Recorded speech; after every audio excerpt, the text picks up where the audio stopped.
Hi மக்களே, வணக்கம் மக்களே.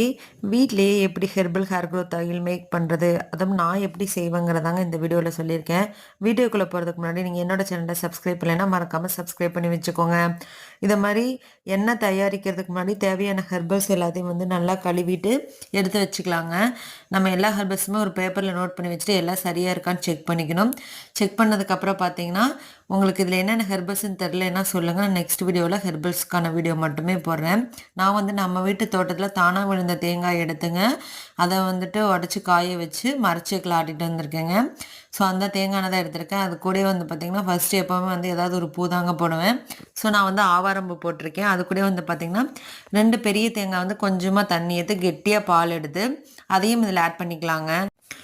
தேங்காய் பாலும் தேங்காய் எண்ணெயும் நல்லா மிக்ஸ் ஆகணுங்க. அந்த அளவுக்கு நல்லா மிக்ஸ் பண்ணிக்கோங்க. அதுக்கப்புறம் பார்த்திங்கன்னா நம்ம எடுத்து வச்சுருக்க எல்லா ஹெர்பல்ஸையும் 1 பை 1 ஆட் பண்ணிக்கோங்க.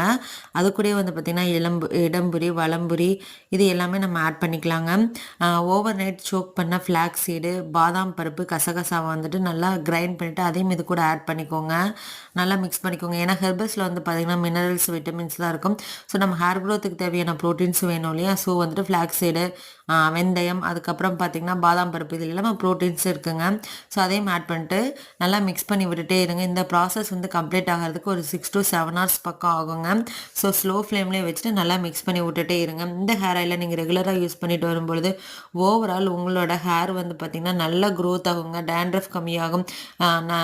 ஹேர் ஃபால் வந்துட்டு நல்லாவே கண்ட்ரோல் ஆகுங்க. ஸோ இதை மாதிரி ட்ரை பண்ணி பாருங்கள். எப்படி பண்ணுறது, எனக்கு ஏதாவது டவுட் இருக்குது அப்படின்னா அந்த வீடியோக்குள்ளே கமெண்ட் பண்ணுங்கள். நெக்ஸ்ட்டு வந்துட்டு எண்டில் பார்த்திங்க அப்படின்னா ஹேர் ஆயில் ப்ரிப்பேர் ஆனதுக்கப்புறம் கடைசியில் கருஞ்சீரகத்தையும் ஆட் பண்ணிவிட்டு நீங்கள் வந்து ஸ்டவ் ஆஃப் பண்ணிக்கலாங்க. இந்த ஹேர் ஆயில் வந்துட்டு ஒரு 6 to 7 days வந்து நல்லா வெயிலில் வச்சுட்டு ஃபில்டர் பண்ணிவிட்டு அதுக்கப்புறம் நீங்கள் யூஸ் பண்ணிக்கலாங்க. இந்த மாதிரி என்னால் இவ்வளோ ஹெர்பல்ஸே ரெடி பண்ணி என்னால் ஹேர் ஆயில் மேக் பண்ண முடியாதுன்னு சொல்கிறவங்க டிஸ்கிரிப்ஷனில் என்னோடய வாட்ஸ்அப் நம்பர் தரேன். உங்களோட ஆர்டரை ப்ளேஸ் பண்ணிக்கோங்க. இந்த வீடியோ பிடிச்சிருந்துச்சுன்னா மறக்காமல் லைக் பண்ணிட்டு உங்களோட ஃப்ரெண்ட்ஸுக்கும் ஃபேமிலிக்கும் ஷேர் பண்ணுங்கள். தேங்க்யூ ஃபார் வாட்சிங். தேங்க்யூ.